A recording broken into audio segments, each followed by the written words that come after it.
வாழ்க தேவர் நாமம். வளர்க முக்குலத்தூர்களின் இன ஒற்றுமை. வீரத்தின் அடையாளம்.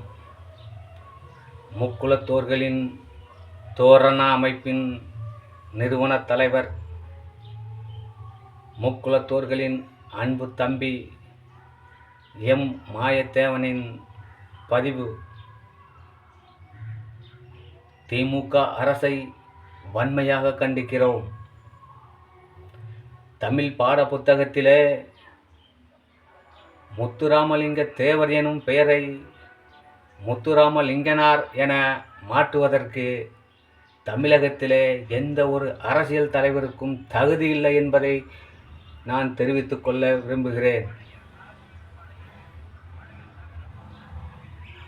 முதல்வர் ஆவதற்கு முக்குலத்தோர் தேவை. மினிஸ்டர் ஆவதற்கு முக்குலத்தோர் உதவி தேவை. எம்பி ஆவதற்கு முக்குலத்தோரின் ஓட்டு தேவை. எம்எல்ஏ ஆவதற்கும் முக்குலத்தோர்களின் வாக்குகள் தேவை.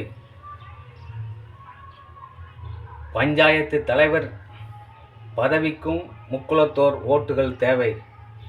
இத்தனைக்கும் தேவைப்படும் முக்குலத்தோர்களின் அடையாளத்தை ஏன் மறைப்பதற்கு துடித்து கொண்டிருக்கிறீர்கள்? மானங்கெட்ட தமிழக அரசே, திருத்திக்கொள்.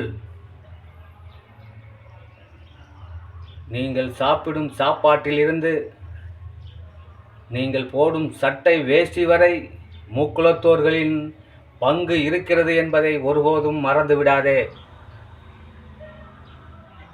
எங்கள் இனத்தை அழிக்க துடிக்கும் அயோக்கிய அரசியல்வாதிகளே, எந்த கட்சிகளாக இருந்தாலும் சரி, முக்குலத்தோர்களின் ஒரு அணுவையும் உங்களால் அசைக்க முடியாது என்பதை உங்களுடன் வன்மையாக கூறிக்கொள்கிறேன். முக்குலத்தோர்களின் இன அடையாளத்தை அழிப்பதற்கு தமிழகத்தில் எந்த அரசியல்வாதிகளுக்கும் தகுதியும் இல்லை, அதற்குண்டான திறனும் இல்லை என்பதை புரிந்து கொள்ளுங்கள். முக்குலத்தோர் ஒன்றுபட்டால் என்ன நடக்கும் என்பது தென்னகமும் தமிழகமும் தெரிந்த உண்மை.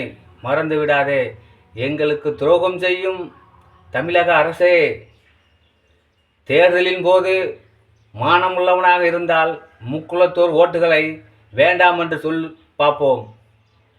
ஓட்டு வாங்கும்போது மட்டும் சாமி ஓட்டு போட்டுருங்க, அப்பச்சி ஓட்டு போட்டுருங்க, கூல கும்பிடு ஓடும் அனைத்து அரசியல்வாதிகளையும் சொல்லுகிறேன். கூல கும்பிடு போட்டு ஓட்டு கேட்கும் மானங்கட்ட தமிழக அரசே, மறுபடியும் ஓட்டு சேகரிப்பதற்காக முக்குலத்தோர் முகத்தை பார்க்க வேண்டும் என்பதை மறந்துவிடாதே. எங்களது இனமே அழிந்தாலும் எங்களது அடையாளம் அழியாது என்பதை புரிந்து கொள். எந்த அரசியல் கட்சியாக இருந்தாலும் சரி, முக்குலத்தோரை பகைத்துக் கொள்ளாதே. உனது பதவிகள் சின்ன பின்னமாக ஆகிவிடும் என்பதை மனதில் வைத்துக்கொள். வாழ்க தேவர் நாமம். வளர்க முக்குலத்தோர்களின் இன ஒற்றுமை.